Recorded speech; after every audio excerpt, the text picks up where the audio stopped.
Hello, everybody, and welcome to a special episode of Finding Common Battlegrounds. We're going to be talking today. I have this quote that I just pulled up, and it's by, I didn't know who said it, but it's actually Vladimir Lenin. But it says, there are decades where nothing happens, and there are weeks where decades happen. And isn't that a good quote? Yeah. I didn't realize it's Lenin, so I don't know. It's probably the one and only time I'm going to I'm quote totally Lenin. fine with that, but Lenin. you two should be freaking out about Vladimir Lenin saying something cool. Saying, yeah. And Stalin was the bad guy. Lenin was actually not as bad, so just FYI. He was still pretty dang bad. You just, in contrast to Stalin, it's like getting punched in the face and getting shot in the face. They both suck. One's just a bit worse. We're not even going to get past the introduction tonight. Totally, right? So I feel like we're living, at least in the last few months, we've been living in the weeks where decades happen, right? We just have so much news. We had to argue before about like what we were going to fit in to tonight. And so tonight we're going to be talking about gas prices, and the Iran war, which is having an effect on it. And then we're also going to be talking about the Southern Poverty Law Center and some of the news that's come out about that.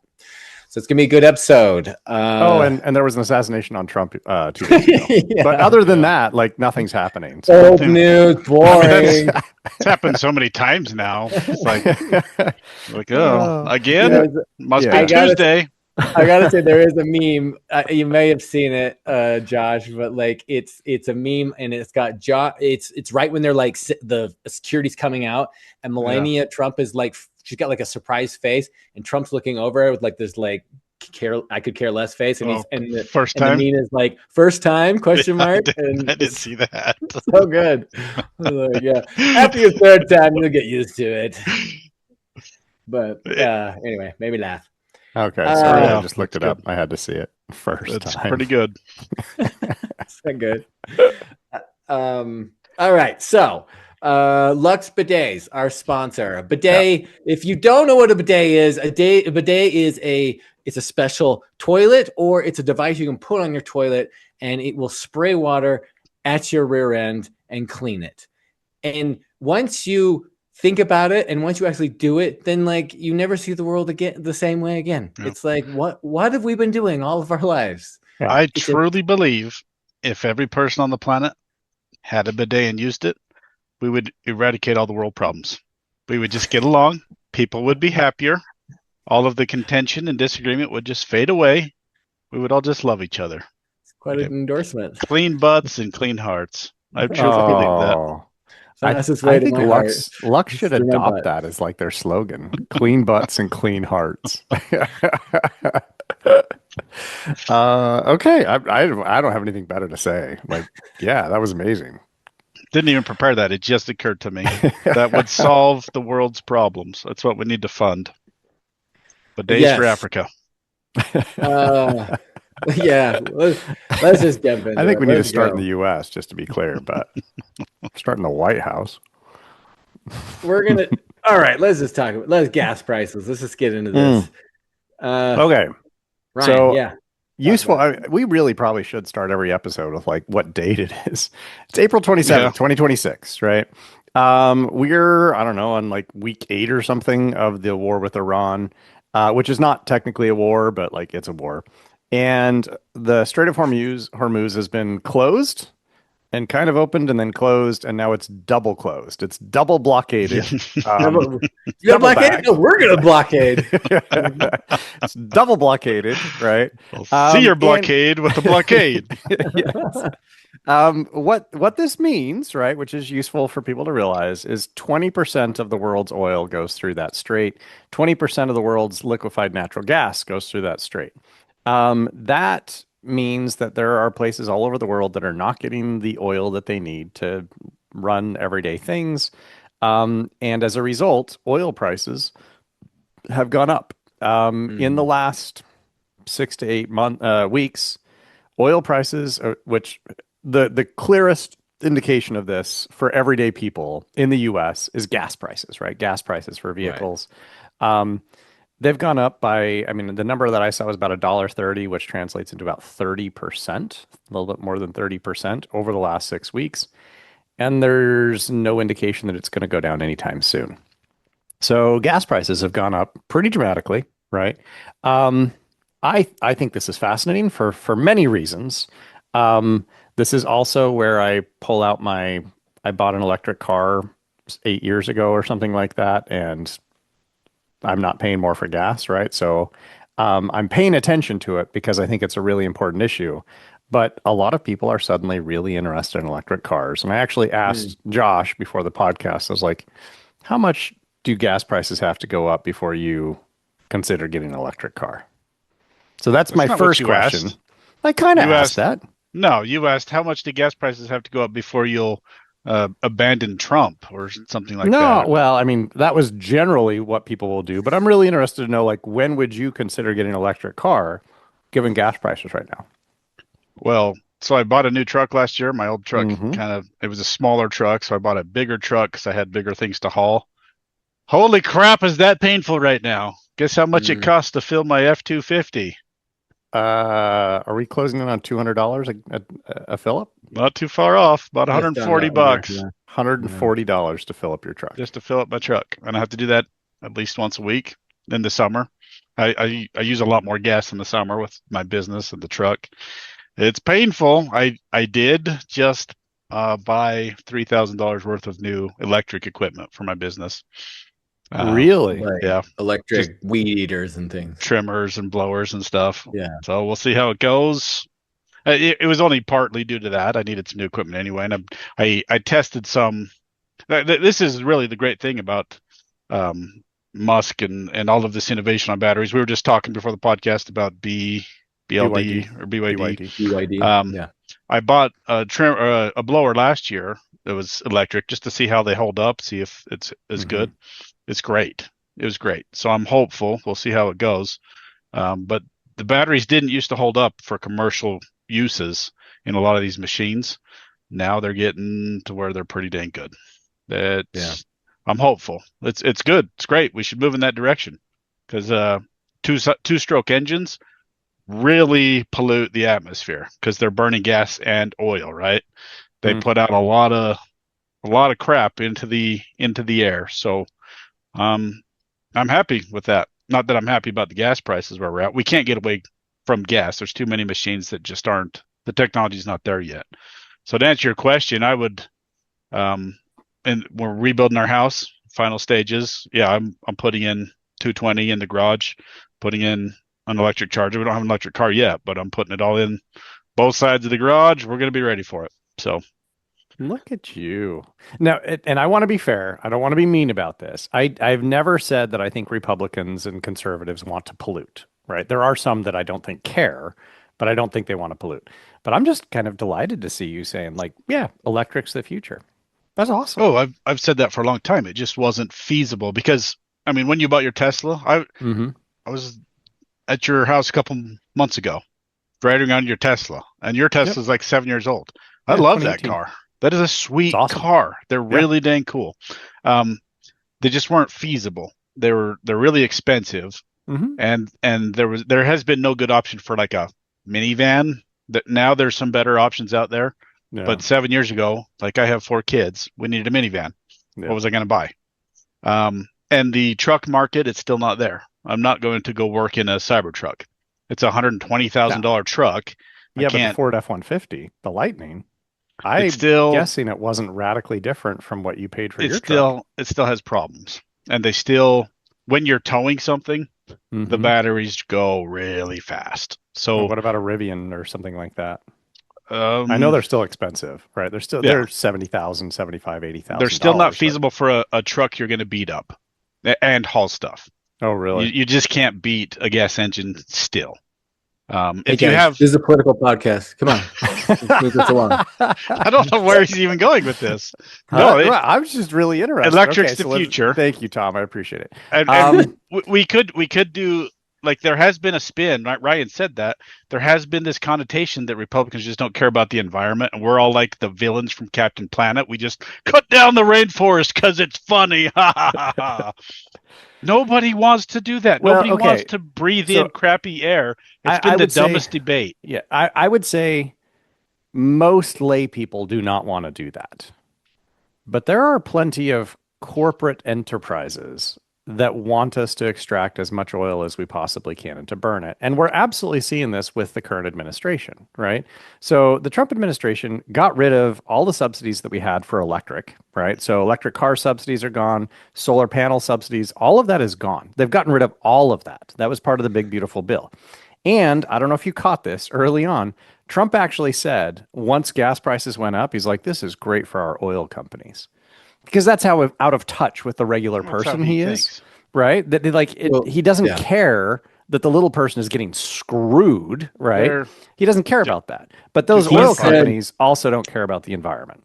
He said, yeah, because I do think it was a dumb statement because he said something like, "We've got plenty of oil, he's talking to the world. He's like, just buy our oil," and he's right. We are a net producer of oil, exporter, which is yep. awesome. But everyone buying our oil raises the price of oil, right? Yeah. It's a world market. It's not a U.S. market, Yeah. right? It's a Yeah. world market. So the price goes up somewhere. It goes up everywhere because now people want our oil. Now, to I'm be gonna clear, throw this on out. some. Oh, sorry. okay. Go ahead, Jeff. Oh, Ryan said he got rid of all the subsidies. No, we just put solar panels on our house. I know, like, wow, crazy. What? Ryan and all the liberals are like, no way he did that. He wants to burn the planet down. It wasn't feasible to do it before. Now it makes financial sense to do it. Then there were great subsidies last year. I just saw that there are some subsidies this year. So he didn't get rid of all the subsidies. He's not a Captain Planet villain that is spraying toxic sludge on manatees. Like, come on. Yeah, he would do it if it made him enough money. Oh my God. You would do it if it made you enough money. No, I would not. But Yeah, he would. right. Oh, I would never. Yeah. 99% of the world would. But, Yeah, that's probably true, but I'm not. Okay, I'm not viable. So calm down there. Go ahead, Tom. Ryan, are you happy? What is your position? Like, are you happy, sad? Do you condone or condemn that? So like, I'm going to say, so back in the 1970s, we had that oil crisis, right? This is where basically Iran was like, we don't like you. You don't get our oil. Yeah. And that's when you have the pictures of like the cars lined up for miles and gas was outrageous and rationed. We're now, like we said, a net producer of oil. And we, for years, right, we've been like increasing our oil. Do you salute this? Do you condemn it? Do you condone it? Like, what's your take? Okay, so in classic Ryan fashion, I'm going to give you a nuanced answer, right? I don't love the fact that there are countries around the world that are literally at the rationing stage, right? We are not at the rationing stage. So here in the US, we've got enough. It's just expensive, right? It's gone up. I have a good friend who lives in Australia. They have 30 days roughly of oil reserves. And if this continues, it's going to start shutting down aspects of their economy. There are countries that have already moved to 4-day work weeks because they can't stay open because they're short on oil. If this starts to hit Australia's economy, they are a massive exporter and grower of rice. They extract a lot of resources, metals and minerals that get sent around the world. They produce lots of things, right? Those shocks are going to continue to escalate and kind of spread throughout the entire world economy. So yes, it's going to hurt them like at an individual level, but it's eventually going to hurt us because we import a lot of things. We live in a globalized economy. So on the negative side, there are people already hurting, and that's going to continue to get worse. I don't know that there's an end to this current double blockade of the Strait of Hormuz anytime soon. On the other side, so this is me being very nuanced, right? I think it's terrible. It's hurting people. It's going to continue to hurt people, and it's going to hurt lots of people in their pocketbook. On the positive side, and this is me trying to be very careful, if this moves us towards electrifying the planet, using renewable resources instead of extracting oil, which oil, of course, is a major contributor to global climate change, right? That's not a bad thing. So you think this will be a catalyst to expedite a transition over to electric and to green energy, right? To renewable resources. It won't be to windmills because Donald Trump hates windmills, right? He literally paid a company $1 billion to stop their windmill farm, and they have to take that money and invest it in oil. is the dumbest thing I've ever heard, right? But it's all because Donald Trump doesn't like windmills because they put him by his golf course You in are so Scotland. freaking tilted by just the name. Okay, the It's technology insane. is still not there to For put windmills? to put Africa on electric. Like gas is still easier, coal is still easier for a lot of countries. It's very expensive to put, like it was very expensive for me to put solar panels on my house, and the Sure. grid is already in place. This is just to install solar panels on my house. This is not a Mhm. cheap thing to get into. It's way easier to pay for coal or oil. So this is where I do disagree with the liberals. It's very easy when you're living in an energy-rich country to say the rest of the world should get on solar. Like, I'm sorry, brother, you're pretty well off. You and your wife have good incomes. You both work. You have one kid. You can go buy a Tesla. The vast Mhm. majority of people, even in America, can't afford it. How much was it to replace the fender on your car when somebody hit you? No, Like it was way too much. $12,000 or It something. was really Most expensive. people can't afford this. So this is my bone I do pick, because I agree with everything you said, but let's be careful here. Energy is so key for society, for a populace to get out of poverty, right? Cheap energy. You have to have cheap energy. Hmm. And right now, electrifying the planet as you want to do is not cheap. I agree with the goal, and that should be the goal, but it's not feasible to just, like, this was the problem with AOC a couple years ago, saying the whole world's going to explode in 12 years if we don't do this. It's really easy for rich, entitled people in energy-rich countries to say that. It's much harder to do. Um, that's my one bone there. Let me ask you a question, though. Oh, I This had is two the responses, but that's okay. Oh, Go. well, okay. Let's stay there, and then I'll ask you another Okay, question. so hold on your question because I do want to Okay, get to it. go for it. I don't disagree. I mean, I think we actually kind of agree, but I want to make 2 points, right? One, China is making solar so cheap now, right? And because we have tariffs on those solar panels, they're kind of expensive to import, but they're producing these massively that we are actually starting to see some countries, particularly in Africa, jumping over oil and gas electrification of their grids and going straight to Going solar. straight to Great. solar. It's fascinating, and I'm like all for it, right? I love that because they've made it cheap enough that, like, to your point, you need the electricity to modernize. They're skipping right over the oil stuff, which is going to be great Love for it. the planet. So I Love love it. that. Two, we're engaged in protectionism here in the United States of our auto industry. And that is also contributing to why, yes, people who have more money can buy Teslas. But if we did not have the 5 or 120% tariffs on BYD cars, you could buy some of these cars, fully electric cars that are high quality, better quality than anything we have in the market for $20,000. Their cheapest entry level cars are $20,000 electric cars. They're kind of nicer, better than a Model S level cars, $35,000, which is still $20,000 less than I paid for my Tesla. That's their mid-range, super nice cars. It's because we are protecting our auto industry in the United States. I told Josh and Tom when I was in Portugal 3 weeks ago, one of our Uber drivers was driving a BYD, and he got it for a third less than he would have paid for a Tesla, and it's a better car than a Tesla. He loved it, Mhm. right? But it was So, also manufactured by slave labor, so let's just be clear about that. okay, sorry. Those are my 2 points. Go. What was your question? Sorry. Okay, so I've heard people mention this, and I actually like the idea here. Um, you have all of Europe saying, "Hey, we need to support Ukraine against Russia. They're so evil. They're terrible."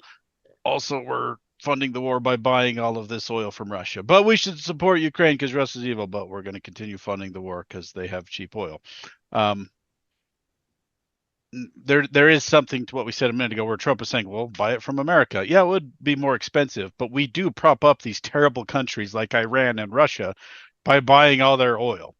Maybe we should stop being hypocrites, world, and especially Europe. Like, what are your thoughts on that? Because it is incredibly hypocritical for them to fund the war by giving Russia all this money, and then, you know, demanding that the U.S. gives money to Ukraine. It's and Trump. We've talked about this on the podcast. Trump warned them in his first term. You guys have got to stop funding Russia. Like, this is a problem, Europe. Get in line. And he was right about it. People gave him crap, but he was right about it. What are your thoughts on that?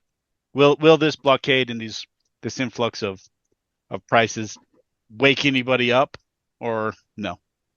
That's a question for both of you. Yeah. So I'll jump in real quick. Europe has tried to reduce the amount of oil that they're buying from Russia.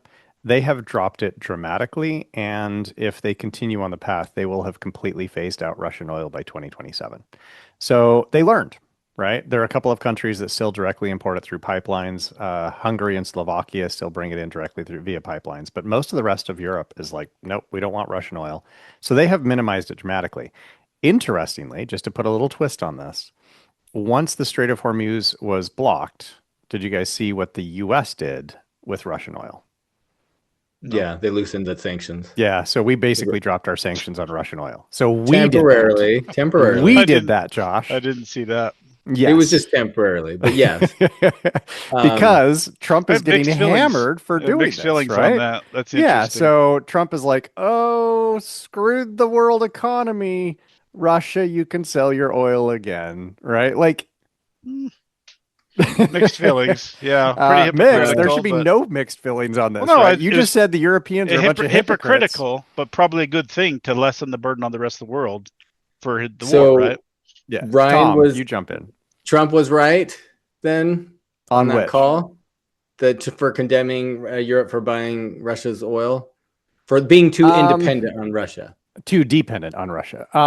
Sorry, yeah, dependent. Yeah, I mean, Europe tried something, right? Their logic, which wasn't terrible, it was probably just Putin, right? Again, I don't know how much it's Putin or versus other people, was if we become interdependent on Russia and Russia's interdependent on us, then they will have no incentive to actually aggress against us. That was their logic. Turns out, you can't factor in a Vladimir Putin who has designs to become a world power again. Hard to predict, crazy. If I keep feeding this lion, maybe he won't eat me. What a dumb bit of logic. It works in circuses, right? Like until it doesn't. If you tame it, right? Sure. Who are the guys? The two guys that do the lions. Yeah, one of them got eaten by his lion. I know. Maimed.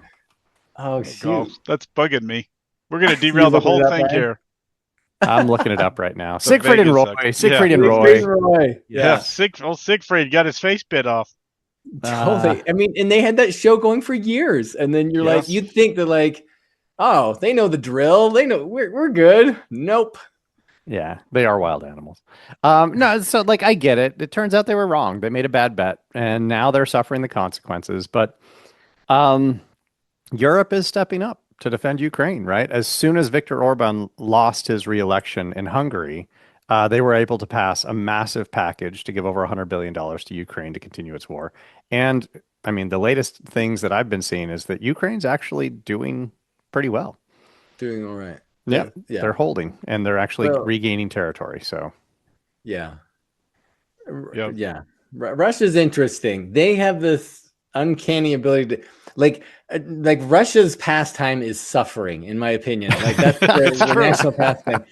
They have this innate ability to like suffer through everything and still survive at the end, right? And it's like we'll see. I'm interested to see how this worked because it seems like it's asynchronous like Ukraine's dealing a lot of damage to Russia, right? And the casualty rate is really high for Russia, but Russia's like over 1,000 dead soldiers a day. Yeah, they have like these weird drafts where like local mayors and stuff have to put up names like, this guy's available. Like they have so many people that they have to nominate to get drafted, and then they put out these huge bonuses. Here's a signing bonus if you join up. You don't get it for a couple months because you're probably going to die, but here's a huge signing bonus. It's crazy. Send that check real soon. Yeah. I mean, I guess that's one way to reduce your population. Go fight a pointless war. Yeah, he's just throwing bodies at it. Ukraine That's is always now what Russia does. I know. That's always what they do. Ukraine is now manufacturing over 1 million drones a year, and that is why they're succeeding as well as they are. They've got ground drones, aerial drones. Impressive. They have changed warfare forever because of Yeah. what's going on. It's fascinating. That is fascinating, and I saw a video of 2 Ukrainians in a like a training fighter plane, Mm-hmm. and he was shooting enemy Russian drones from the plane with a shotgun. Holy crap! This is crazy. It's fascinating. This is World War One tactics. I know it is. We should probably wrap up. My Yeah, big sorry. political point with this, right, with the gas prices, I think the high gas prices are going to cost the Republicans the midterms by massive numbers. that'll be like numbers. the leading issue. For Probably not sure. wrong. All right. I got a question. I'm going to throw at both of you. So,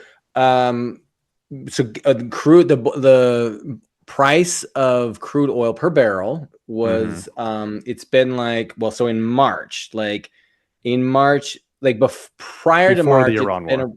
Yeah, it was like 60 bucks a barrel. Yeah. Right in March, boom, it shoots up to 90 something, 96, goes up 97, and then spikes up at $112 a barrel. So more than double, or about double. And then has come back. This is what I think is fascinating. It's come back down. It went back down to 81. And this is the stock market lost its mind and went nuts. And yet it's still like way above. And now it's climbed back up to 96 per barrel. So it's almost at 100 per barrel, which is, so it's like 40% higher. You know, that's still, I mean, yeah, no, more than 40%. So from 60 to, yeah, it's like 50% higher. So like that's not good. And there are a lot of long-term, like, it's like what Ryan's saying, right? People are going through their oil reserves. The price of fertilizer has gone up, which is affecting farmers, right? And so people are talking like we're going to see some food shortages in the coming seasons because of the repercussions of this. But so it's really interesting. What is your prediction for the next 3 months? The price of crude, is it going to go up? Is it going to go down? Ryan, you go first. You're the more cynical on this. I don't understand the market at all, to be honest. So I keep seeing these numbers because it's in the news, right? So they'll talk about price of oil went up today. And I'm like, yeah, obviously it should be up, right? Because 20% of it has been cut off and there are no ships getting through the Strait of Hormuz. And then they'll be like, oh, but Trump said we're going to negotiate again. So it dropped by $10. And I'm like, you guys are fucking morons, right? Like, he says all sorts of things. Don't listen to what he's saying, right? Like, so it just goes back and forth. It makes very little sense to me, right? Genuinely very little sense that the market goes up, the market goes down. Crude oil goes up, crude oil goes down. My guess, you're not wrong, because I actually watched an analysis that they were talking about, like, the tariff war can be like, Trump can decide things and not decide things, and it can be over real quick. This is actually like, there are missiles and boats and things that are being like, and blockades. You can't just like tweak this away, right? Nope, and they're like, you have to really win it for it to actually, for the price of crude to go down. You actually have to have, you have to open the strait. Yeah, right? You can't just open the strait. Say stuff. Yes, right? Watch me tweet it away. I have the best tweets. I could tweet it away, no problem. It wouldn't be a problem for me. Totally. So I genuinely don't understand the market and how they're pricing oil based on tweets and Truth Social posts or whatever. For me, okay, let's say that, I mean, it's not going to happen tomorrow. It's not going to happen in the next week. Let's say that 4 weeks from now, Iran and the US negotiate basically the same agreement that Obama had with them, which is probably the best we're going to get, which is kind of ridiculous, right? But let's say that that's what we negotiate, and Iran decides to open the strait 4 weeks from now. They're like, all right, fine, we'll open the strait. Assuming they don't get what they want, which is they're going to put a tax or a toll on every boat that goes through the strait, right? They didn't realize they had that much power before this war. Now they know they can shut down the world economy on a dime. It's like Dune. They already the knew. Spice must flow. And like, whoever controls the spice controls the universe. And they control it. They control the spice, right? It's super disturbing. So let's say 4 weeks from now they do. We still have months of backlog to make up, right? And on top of that, I don't know if you've noticed this, right? Or if you were paying attention, Iran love them or hate them, right? Like I generally hate them, right? But they played a really smart game here. Yes, they took advantage of one of the things they could do. They shut down the strait. They also started attacking the oil and gas infrastructure in all of those countries. The So the local world's region. largest liquid natural gas processing plant is in Qatar, and they bombed it. It's going to take 5 years to get that plant back up and running at its full capacity. 5 years. Hmm. We're not going to see the price of oil or natural gas drop back down to below 60 for years. For years, it's not going to happen.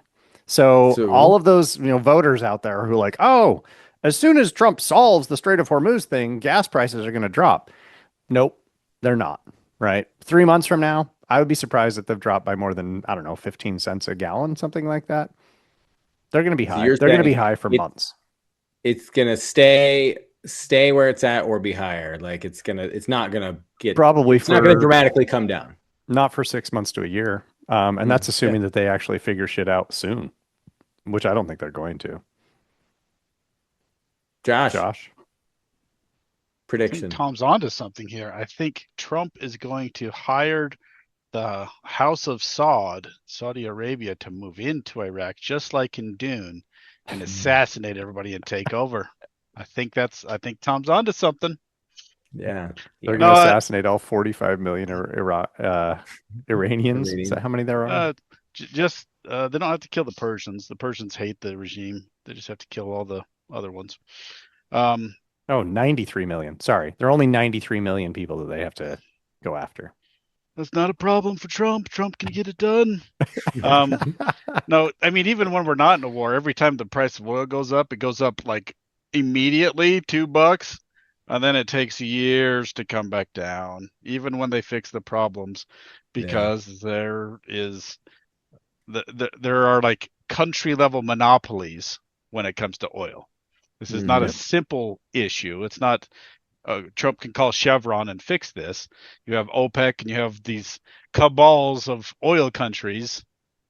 How do you fix a country level monopoly? Because it takes Right. forever to come down. So I think Ryan's right to that degree.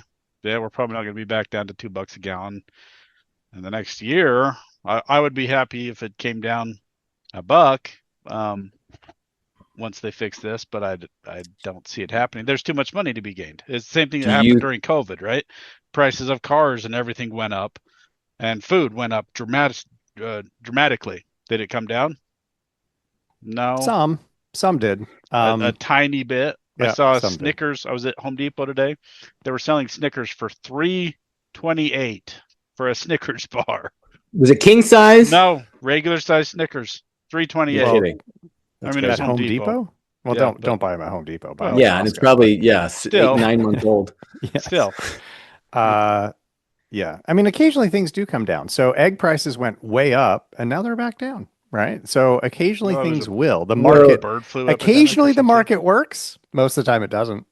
Well, it goes when the up and it government doesn't come actually back as does, much. Oh, I so yeah. had to poke at you two. I had to No, I poke at you agree. two by saying the market was not working. When capitalism is unfettered but regulated, yes, it works amazing. When there's monopolies and the government doesn't perform its antitrust duties, it performs horribly. Or when there's subsidies involved, it's horrible. And guess what? The oil industry is largely subsidized, and we have world issues with it. So we actually agree on that. All right. Anything else? What's that? Oh, and Josh, do you think it will affect? Do you think this will be like the big Yeah. issue for midterms, I, or do I you thought we think? were going to lose anyway because Trump's lost a lot of support for a lot of the crap he's done.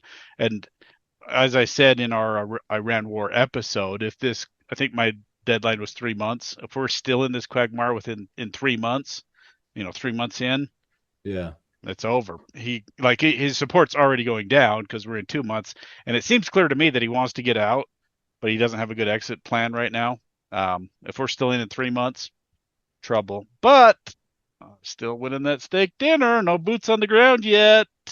We can debate that. There was the downed pilot. He That is does not technically count, boots on you the ground, idiot. but I'm not going to hold you on That that is one. not that is not boots on the ground. His boots were Weaseling literally on the ground, weaseling and they out of sent in people to get the him. But bad deal that you suckered me into, and you're weaseling out. No, no, no, no, no, no. I, I'm totally fine. I keep seeing more Marines getting sent over there. I'm waiting for them to take No something boots on over. the ground yet. I know. We might take Anything Karg else? Island. We might take Karg Island, That and would I would count. Yeah, that would That would count. count. That would that be would Okay. count. interesting.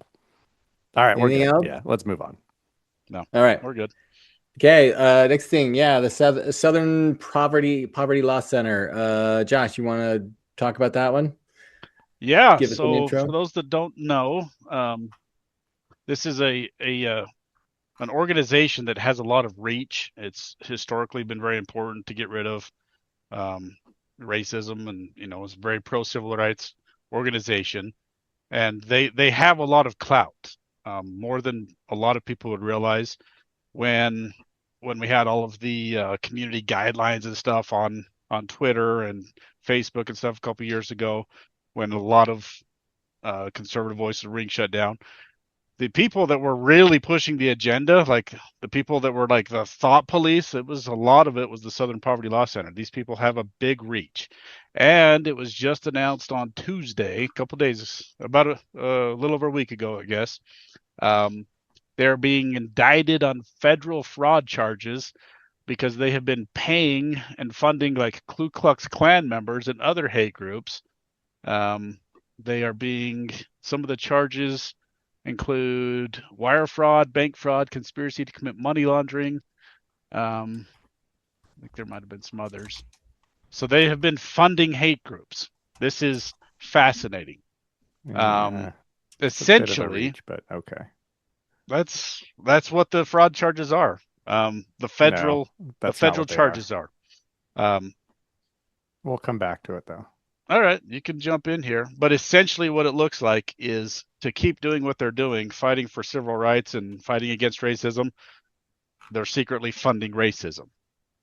That's what it sure looks like is happening. Ryan says it's a nothing burger. It is a nothing burger, but we'll come back to it. Of course. Anything that makes the left look bad, you No, can club Ryan over the head with obvious facts, and it's a nothing burger. All right. What's your take on it, Ryan? So here's the nice thing. I'm not going to dispute the facts that they paid informants, right? The way you framed it is like they were the primary funder of the Ku Klux Klan. That never happened. I didn't say the primary funder. You said they were funding hate groups. They were not funding Yeah. hate groups. They were paying informants inside hate groups to know what they were doing. We're not even debating that. The Southern Poverty Law Center, SPLC, they fully admit that they had informants. Okay. They were paying informants for information about what these groups were doing. The total amount that they paid them is somewhere on the order of $3 million. They've admitted that. And those payments ran from about 2014 to 2023. So we're talking about like 9 years of paying inside informants to find out what the hate groups were doing. SPLC has fully admitted that. The fraud charges are not about that. The fraud charges are the Department of Justice claiming that SPLC didn't tell their donors that they were funding informants, and therefore they engaged in fraud. They're also claiming that they didn't tell banks what the money was going towards, which was to pay informants, and that's why they're claiming it's fraud. Okay. So those are the actual claims of fraud. It's not that they were actually funding the Ku Klux Klan or anything like this, or trying to fund the hate groups so they had somebody to fight against. That none of that is actually true, right? So if we look deeply at what's actually going on, SPLC has fully admitted they paid informants, just like the FBI pays informants, just like police departments pay informants, right? Lots of groups pay informants. Sometimes they pay people to go undercover into criminal organizations and engage in criminal activity so they can gather information and eventually bust them. That's basically what SPLC was doing, right? They were not full on funding any of these organizations. They were paying informants. So the real question is, why is the Department of Justice going after them now? That's the real question. And to me, Why? the answer is What do you? pretty obvious, right? The Trump administration hates SPLC because SPLC regularly critiques conservative organizations. It does. Yes. Yes. And those conservative organizations are closely aligned with the Trump administration. SPLC has gone after organizations like Turning Point, right? They've criticized Turning Point. Guess who loves Turning Point? The Trump administration, right? Well, so why is the Department of Justice going after SPLC now? So you're saying SPLC has done nothing wrong? No. I'm not actually even saying that. Maybe they did, in fact, do something illegal if they didn't tell their donors what they were spending the money on, or if they didn't tell the banks, right? Maybe that was technically illegal. I would say best worst case scenario for the Department of Justice, they found something that was legally and ethically gray. Okay. So maybe they actually crossed the line. But come on. As though the FBI and police departments and all these other organizations that have hidden agents, right? Agents that have gone undercover into these criminal organizations haven't done exactly the same thing, right?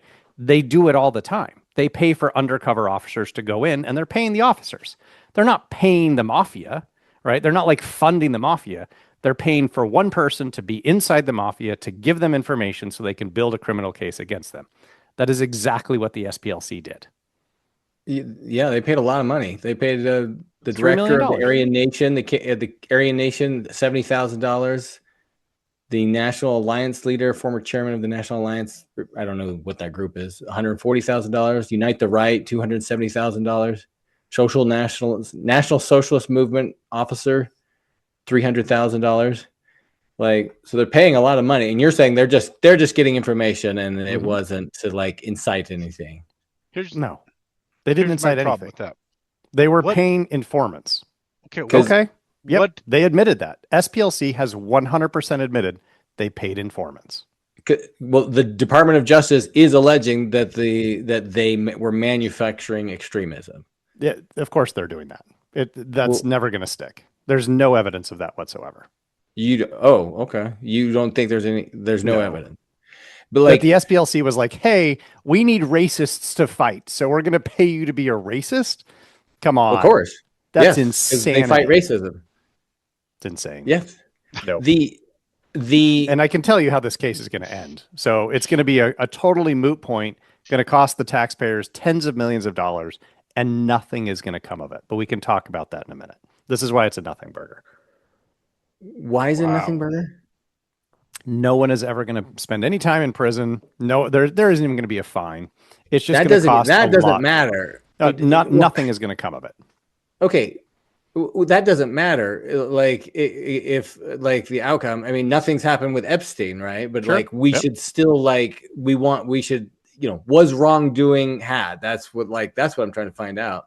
Okay. Like, so if the FBI, if you're asking if our justice system's broken, yes, we already know that. Okay. So let me ask you this then.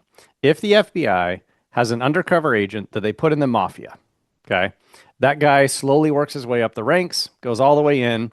He's involved in some criminal dealings, right? So this is part of him getting his cover in the mafia, all the way up to, I don't know, just short of killing people. But he's definitely injured people, beat people up, exchanged drugs, done all of these things. And the entire time, he is being paid by us, the taxpayers, right?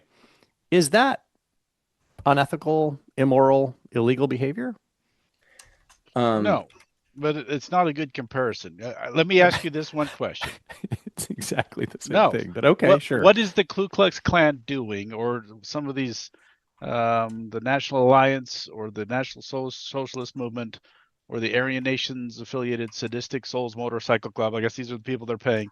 What are they doing that the SPLC, like, why do they need insider information? Like, what is the informant going to spring that, like, we know the Ku Klux Klan hates black people and they're going to have rallies and be douchebags. Why do they need an informant? Why are they paying an informant $1 million to tell them that they're going to do that? So that's why their argument doesn't make a lot of sense. You do know that the SPLC used to have formal relations with the FBI, and they helped to get these people arrested. Used to. Those got cut off under the previous Trump administration because the previous Trump administration also didn't like the SPLC. They were feeding information to the feds. Okay, great. I said in the opening, they did great things for the civil rights movement, but a lot of their leadership has left in the last couple of years because they were doing weirder things, right? That's fine. So okay. So answer that one question, because part of, like, I'm not coming in super duper critical of what's happened here. Part of this is, again, how it's being reported, because this is always the problem. The left is reporting this. I just scrolled through several news articles. The left is all reporting this is a Nothingburger. This is a witch hunt. The right is reporting it as the SPLC is funding racism because the amount of racism that doesn't exist they need to survive. Okay. So you asked the question, what are these informants actually telling us? Yes. That's what I want to know. You just mentioned a motorcycle gang, right? And Aryan Nation motorcycle gang. Not trying to out anybody. We have a relative who is a member of a motorcycle club at one point, right? Used to be. Yes, used to be. Not anymore, right? You know why he got out, right? Yeah, the Mongols. They were affiliated with the Mongols. And the Mongols showed up and said, "Hey, we need some enforcers. We're going to war with," I think it was the Hells Angels. Yeah. Where do the Mongols get most of their money? I don't know. Dealing drugs. They are the major drug dealers in the United States. Is motorcycle gangs, right? These motorcycle They're not clubs. the major dealers. They are major dealers. They own entire regions that they control the drug trafficking in those regions. You getting all your facts from Sons of Anarchy here? No, I'm getting them all from our brother. I'm about, getting them from our brother. You're getting from our brother who did so much drugs himself that he doesn't know what sarcasm is anymore. Be nice to our brother. Be nice I love to my our brother. I love him. Okay. I wouldn't get any facts from him. Yeah, on motorcycle gangs of which he was a part. I'll give you that. These are his gang that he was in. They were affiliated with the Mongols, and their affiliation meant that if the Mongols killed anybody in Utah, they had to hide the bodies, no questions asked. That was part of their deal with the Mongols. But I don't know that they're actually major drug dealing gangs. I'm sure they do deal in drugs, but this is not Sons of Anarchy. Yeah, I don't think middle-aged white guys on bikes are the main distributors of drugs in the United States. Like, I'm sure they have been involved, but so let's see. At one point, okay, so these are dated. They controlled 40% of the dangerous drug traffic market in the U.S. They are still major traffickers of meth in the United States. Probably not, 80%, but they're probably 3 to 5% of the drug traffic in the United States is through them. I'll give you that. I believe that. So what does that have to do with the SPLC and their fight against racism? So they've got informants inside who are telling them what? Who they're going to target. You just said, do they kill people? Yeah, based on they do. Drugs. They kill people. They kill people, right? Would it be nice to know in advance if they were going to attack some group of people? The FBI might want to know that. What the heck do these morons at the SPLC want to know about that for? Okay, so if they're giving that information to the FBI because they're also tracking them because they're racists. Oh, jeez. This is such a stretch. Do you see how this is a stretch? Yeah, on both sides. Okay, that's fine. That's fine. But we're stretching all over the place, right? And we'll come back to what I think is going to happen to this. It's really, really weird that they've donated millions of dollars, $3 million, to informants of the hate groups that they're they're fighting. It's really weird. It doesn't really make sense to me. So there is something to that argument that there's not enough racism out there, so they have to gin it up and they have to fund it. Because that part's true. The Department of Justice is alleging that the SPLC funneled money to individuals that helped plan the 2017 Unite the Right rally in Charlottesville. I believe that was the one where everyone had the torches and they were saying Jews will not replace us, and it was like, and that's really the one where crazy. Trump said there are good people on both sides. Yeah, which was a Nothingburger because he clarified that's a Nothingburger when he's defending white supremacists. He wasn't who ended up killing people in that protest. It's unbelievable. It's unbelievable what you just did. You're buying into that rhetoric because what rhetoric? He clearly wasn't saying that. And it's been proven over and over again. He wasn't defending the white supremacists. He was trying to bring the tone down. But you take the tone right back up. Trump is an expert at bringing the tone down. He was trying to then. What did he just do after the assassination attempt 3 days ago? Oh, you're going to talk about tone on when your side tried to kill him for a third time? Who's inciting the third who's time. inciting? Oh my Who's gosh. inciting the violence? Wow. Not our side. Wow. Really? We'll get to that. We'll get to that. First assassination attempt, Trump donator. Second one, Oh total my gosh. lunatic. Third one, on the left. You've got one out of three on that one, Josh. One out of three. Was a Trump donator. He wasn't. 3 assassination attempts. Okay, the first one donated we'll get to Trump. That. Let's stay on target here, then we'll get to that. Go, So, Tom. You want to say something? Yeah. Okay. Well, that's what I'm getting at. Like, so you're saying that's not true what the Department of Justice is saying because they are. No. I'm saying they donated to individuals. They didn't donate to help organize that rally. They were paying informants. You're saying the Department of Justice is wrong. This is the Department incorrect. of Justice. You really want to tell me that Todd Blanche, who is Donald Trump's personal lackey and is literally doing the bidding of Donald Trump, is completely biased here? The Department of Justice has been completely weaponized. You guys said this a million times under Biden. You were like, oh, it's completely weaponized, right?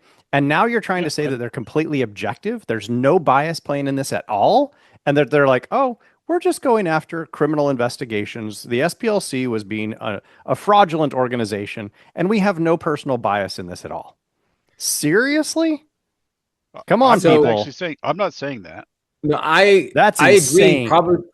Well, so I would agree that like they're probably targeting SPLC because the SPLC is ridiculously left, and like has because I was reading. So you're saying it is politically motivated. Politically motivated, but I'm not saying that what they found was incorrect, was not wrong. Like, well, again, SPLC has admitted they paid informants. That's not even contested. They're admitting they did this. Mm-hmm. The question is, did they do something illegal in the process? Do you think SPLC is politically biased? Yeah, they're politically biased against people who hate other people. Really? They just want to reduce. Like that's literally their mission. How have I misrepresented their mission? So their mission I was is to coming stop over like racism. Yes, the Department of Justice was being politically biased here. I was trying to extend an olive branch, and you immediately go, but my side's not politically biased. We're just anti-racism. They don't donate to left causes. They're just anti-racism because the right loves racism. Like, do you see what you just did there? The issue I have is that the SPLC has one, they wouldn't ever label Antifa as a hate group. Yeah. And I'm going to guess they probably didn't because it's like it wasn't racism. It was that just Antifa was against fascists, and that's okay. And I'm going to guess that was the thing, but they wouldn't. But the problem is the FBI and other organizations and even police organizations use the SPLC's hate grouping and their labeling for terrorists, for different organizations, and labeling these groups. So like to limit free speech. Right. Yes. And limit free speech. And we're using it to censor. They use it to censor or to shut down groups. And so it's like it would appear they were very biased, including their work with this January 6th committee. Like they were more than happy to help in the January 6th committee to try to like bring people down and bring people to justice. And so it appears like they're extremely politically biased. And now it would appear, and you're saying the Department of Justice is lying, but like it would appear that they are like actually funding groups, funding protests that are creating like this, like that was well televised. And it's like, oh my gosh, look how racist the United States is. We need to fight this more. And it actually makes 100% sense to me. It only benefits the Southern Poverty Law Center if this protest, like the Charlottesville protest, gets all this coverage. Yeah, and more racism on the front page means more donations. Like, can we just make a distinction? Whether or not it actually happened, you could agree, if there's more racism on the front page, that means they get more funding. Maybe. I honestly, Oh my gosh. Well, sure. Josh, right. if it makes you happy and you don't groan, yes, absolutely. 100% that is true. Can we just agree on something real quick? SPLC has admitted they funded informants. Yes. You guys both keep framing this as though they intentionally funded the entire organizations in order to drum up racism. We're telling you what the These Department are completely of Justice different said. narratives. Like the narratives are shockingly different, and this is the problem, right? SPLC has not denied the charge that they funded informants. They're admitting that wholeheartedly. They're saying, Yes. "Yep, we did this," but Right. it's getting framed as though they funded collectively the Ku Klux Klan. They funded collectively the Unite the Right rally. I will agree They that didn't is do the any of framing on those the things. right. Well, the you're Department not of Justice answering- is saying they are, but you're Yeah. saying No. they're lying. Department of Justice is not actually saying that they did those things. They're not saying Yes. they funded the Unite the Right rally. They're saying they funded an informant who was working on the Unite the Right rally. Because the Department of Justice would lose that lawsuit instantly if they thought that SPLC was actually just giving blank checks to the entire rally. That never happened. There's no way that say happened. it happened. It not says what the funneled Department of money Justice to said. individuals who helped plan the 2017 Unite the Right rally. Individuals. So, Individuals who helped plan it. Those were their informants. That's the point. But it keeps getting framed by people on the right, as though they funded the Unite the Right rally. They didn't fund the rally. They had an informant in there who helped plan it. okay. That is a radical difference. But And you're you not guys getting are any conflating reason- the two. No, I already extended an olive branch here, but you're just not giving any actual reason on why they would give a Unite the Right rally guy $250,000. What are they getting So they out know of that? what's going on inside the rally. That's it. Well, That's it. $250,000. I think That's I don't weird. think it's that. They don't need to 100% know. it's weird. I'm agreeing that it's weird, Josh. I'm not disagreeing that it's weird. I think it's weird. But it's not that they're funding the rally because they want more racism. Like that idea I is think just that's like exactly what they insane. want. It's Yeah. insane on its face. No. Makes no sense. It makes perfect sense. Of course, Yeah. if you fund, like I was shocked when I saw the Charlottesville. I was like, "What the heck? Do I not understand my country?" No, I you thought I understood it better than I thought I did, and it was like, "What is that?" That was a shocking. Do you guys know what I'm talking about? Right? Yeah, Like, it was I'm crazy. aware of yeah, it. I've never seen or heard anything like that in my life, and I was like, "What is this?" And like that was like pretty shocking to me. And then to find out that a decent chunk of money was going to people that were planning the rally, and you're like, well, you got to tell us, but here's $70,000, and you're like, well, if you keep giving money to people who plan rallies, guess what's going to happen? More rallies. And like, so it's just like, and when you find out that there's, I get what you're saying, Ryan, but like at the same time, I think there's a wink, wink, nod, nod. Like, here's some money. Tell us what's going on, and tell us when the event's happening too, because we'd want to know. And like, make sure there's lots of cameras for there. us. Yeah, it's really weird. And when you understand that there is a whole group of people that are like professional protesters, like people just pay them and they bust them in and they protest and they'll say whatever you want them to say. Like this is a thing that exists. That when you understand that, these kind of insane rallies make a little more sense. Because I don't know anybody that would have been on either side of that fight at that protest. Oh my gosh. It's pretty bizarre. Oh my gosh. All right. I guess it's all conspiracy No. theories. Like you can't give me any good reason why they would dump all that money on these informants so they I know think about a rally. you guys you're totally missing this, right? Okay. No, we're not. Have you guys heard of Anders Breivik? Do you know who Anders Breivik is? I don't know. So he was a Norwegian white supremacist who shot a whole bunch of Norwegian kids. Yeah. Mm-hmm. Do you think SPLC funded him? I don't know. No, he didn't. They had no connection to Anders Breivik, right? Mm-hmm. There was he was just a crazy person. No, he was a white supremacist, anti-immigrant person, right? He's never been considered clinically insane. He's just really far to the right. He's radical, okay? There's the Christchurch shooter who took a fully automatic weapon into a mosque in New Zealand and killed a bunch of Muslims and streamed it all live. Yeah. Do you think SPLC funded him? No. Get to your point. He didn't. This is weird. Okay. My point is, these people exist with or without the SPLC. You guys are making it out as though like the SPLC is creating the problem that they're trying to solve. Nobody said that. You literally just said it. I am. Tommy just and I'm not saying creating the problem. I'm saying creating. They're making it worse. Yes. Right. Yes. They're making it very visual, right? Okay.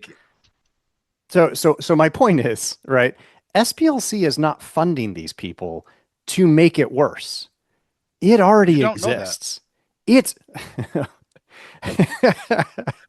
I just gave you two super clear examples of radical people who killed hundreds of people, dozens and dozens of people. And it's not like the SPLC was like, yeah, they were on the payroll. We got them.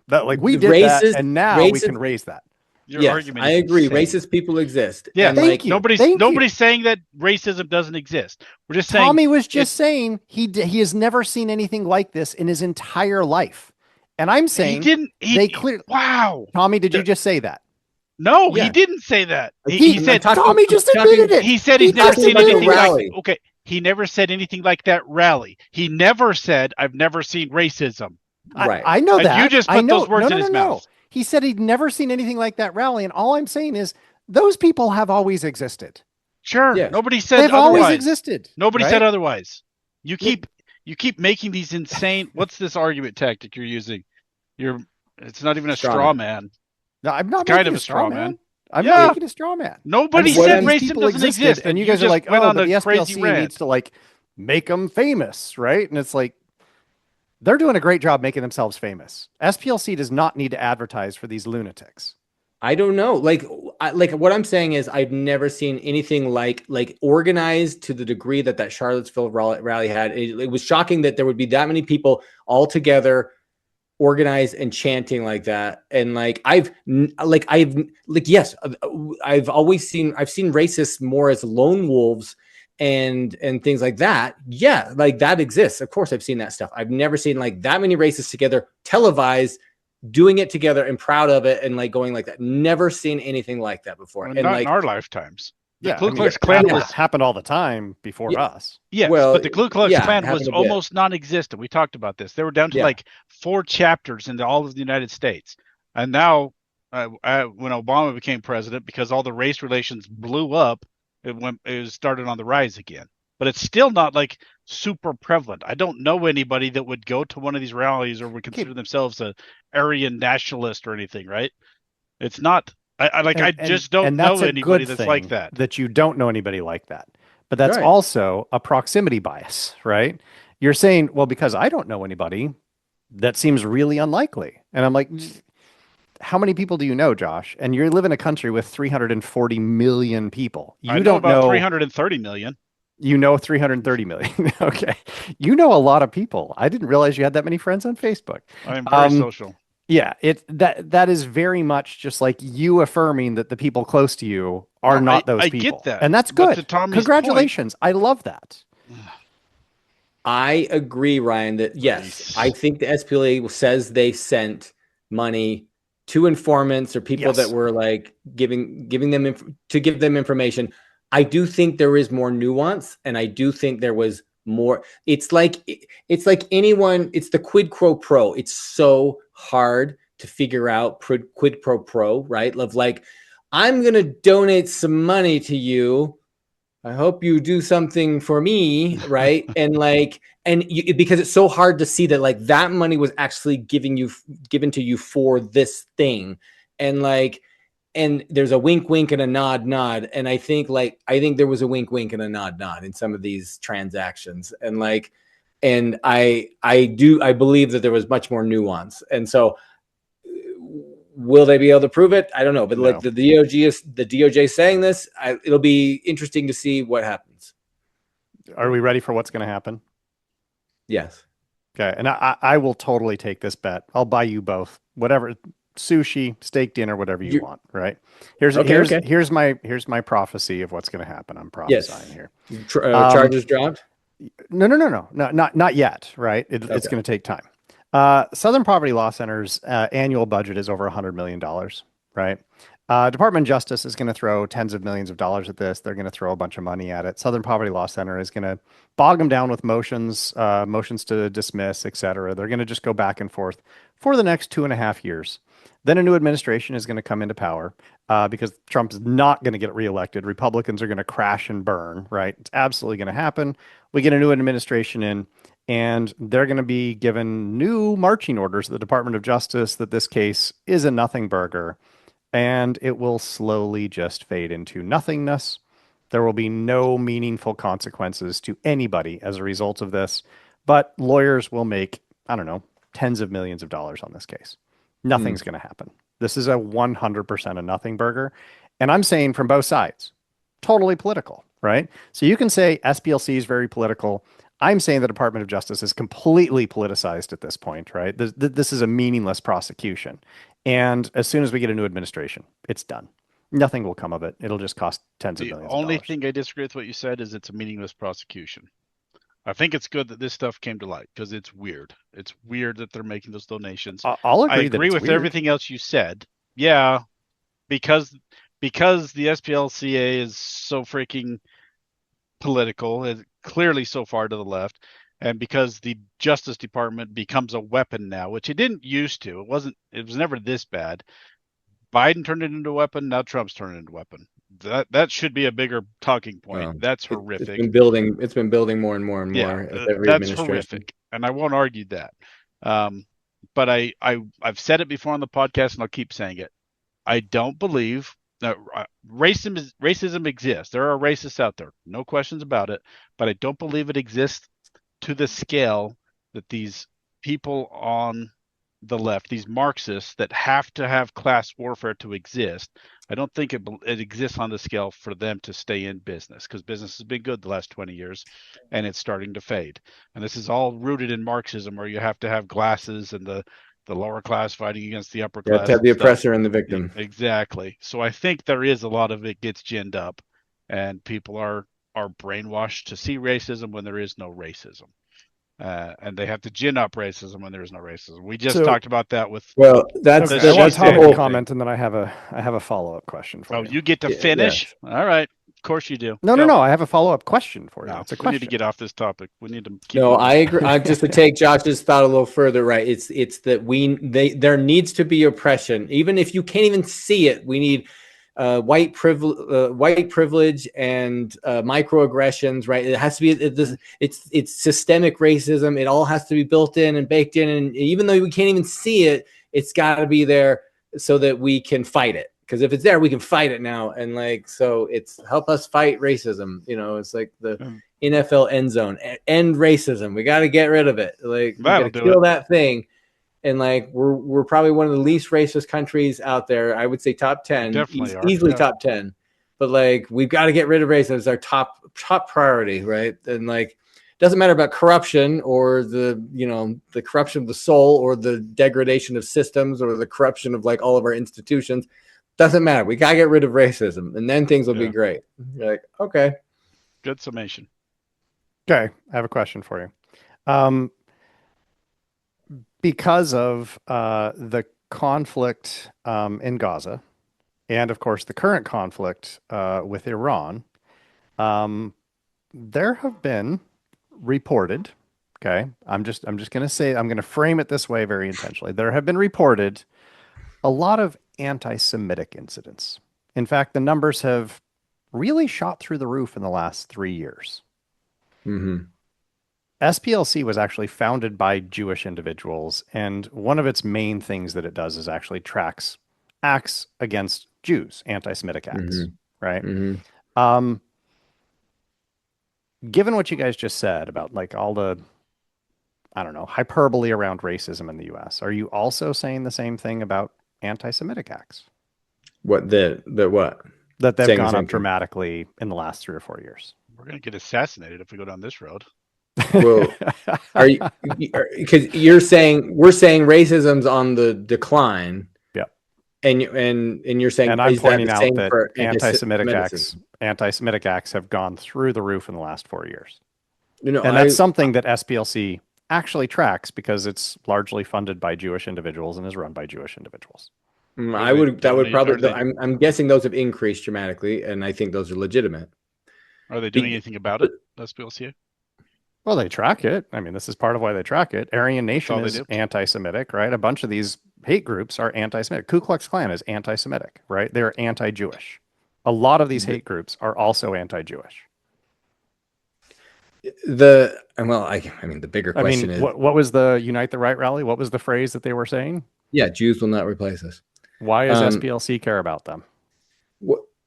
The bigger question is, like, why do we need hate groups and hate laws, right? Like, in my opinion, like a law is a law, right? Did any of those before? Did any of those people hurt anybody? Like, if they hurt someone, they should get tried, right? Did they murder a Jew? If they did, they should be charged for murder. No, right? At the Charlottesville rally, somebody did drive his car into a big crowd of protesters and killed a person, right? So that did in fact happen. I mean, we've had crimes everywhere. Right. Like, so he should be charged. Coming back to my point, right? You guys are saying racism's on the decline. Yes. The data strongly suggests that anti-Semitic acts have gone up. Correct. Dramatically in the last 4 years. To me, that's a totally different category, but yes, like that's and the SPLA or whatever. I keep messing up. Whatever. I know. They would agree with you because they don't donate and send lawyers to help Jews that I'm aware of. They probably track this, but they're not fighting to protect Jews. It's still mostly fighting to protect black people, right? You should double check what the purpose I don't of know the that, SPLC but is. I haven't seen them funding any major lawsuits for on behalf of Jews. Maybe I might be wrong about that, but I think they would agree with what Tommy just said. It's in the left's best interest and the Marxist best interest to keep everybody in groups, in classes. My problem with the NAACP, the National Association for the Advancement of Colored People, they had their time and place where they were a key institution in our society and they did great things for the civil rights movement. But now they're still going, advancing the rights of colored people. You can't even say colored people now, but they still exist and they still get a lot of funding. How about if we just advance the rights of everybody? What's wrong with that? That's my problem with these kind of things. Keeping people in groups doesn't help society. This is a Marxist thing. Just judging people based on the content of their character, this is a much better idea, but we can't seem to get there. But yeah, I would agree.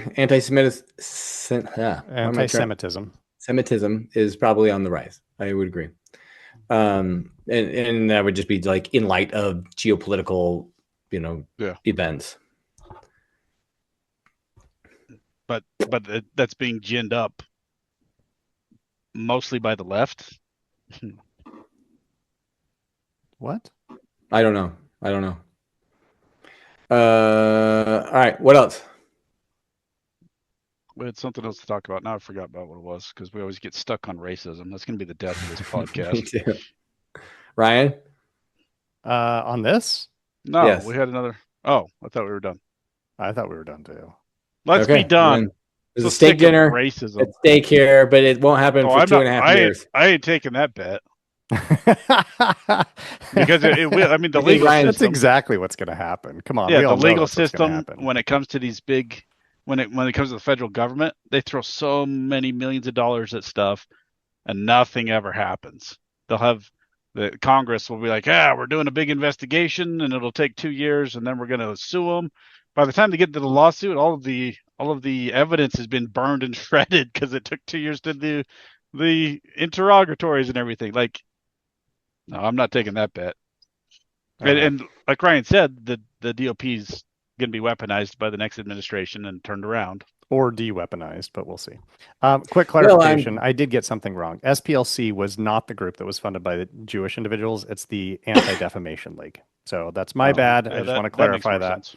So my bad. They do actually actively work to oppose anti-Semitism. They have sued a bunch of white supremacist groups that, like the people who did the Unite the Right rally, they actually sued them. right? So SPLC sued that organization for their chance. As they should. Yeah, so they did all of that. But I did get them confused with the Anti-Defamation League. I just wanted to clarify, like, my bad. Please don't, well, email us. No one ever emails us. But don't email us to say, hey, you got that wrong. I caught it. Anyway, did we have another topic? Yeah, sorry, my bad. We had two other That's topics. it. What the heck were they? We were talking about Trump assassination. We were going to talk about that, but we're this is all we just doing these two. Oh, okay. That's a good idea. I was misinformed. Okay. All right. Thanks for everyone for tuning in to another episode. We did get ending. We did get agreement. We just flamed out there at the end. That was a terrible we got ending. Agreement. Josh agreed that I'm the DOJ will eventually just drop it when there's a administration change. Yeah. And that this won't go anywhere. We'll see. Well, I'm glad it was brought to light. That's where we did disagree.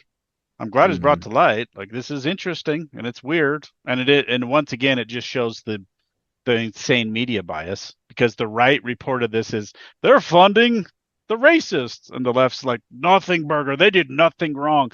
They are saintly. They could never do anything wrong. We didn't say they didn't do anything wrong. We don't know if what they did was illegal or not. We're just saying lots of groups do this. It's not nearly as bad as it's not nearly as bad as the Department of Justice is making it out to be. And the SPLC is admitting what they did, right? Like, they're straight up saying, yeah, we did that. Like, they're not even denying it. Like, we did it. We just don't think it was wrong. And the dude's just like, no, it was evil. Ah, we're going to get you. Yeah. I was hoping somebody would take my bet. No, not when it comes All right. Thanks, everyone, for tuning in. We'll talk with you next time. Peace out. Josh, we may not always agree when it comes to politics, even though we're trying, but there is one thing we agree on. There is only one way to clean up after going to the bathroom, and that's with a Lux bidet. I've been a proud owner of a Lux bidet for years. I have literally owned a Lux Neo 320 since 2013. That's the warm water model. Talk about happy, fun, poopy time. When I leave the bathroom, I know I'm clean and ready to talk politics in a civilized manner. Exactly. Using a toilet without a bidet is about as uncivilized as it gets. Civil conversations demand civil hygiene practices. And that is why our listeners should get themselves a Lux bidet. And just to be clear, Lux is not supporting one side or the other in this podcast. They support civil conversations and clean butts.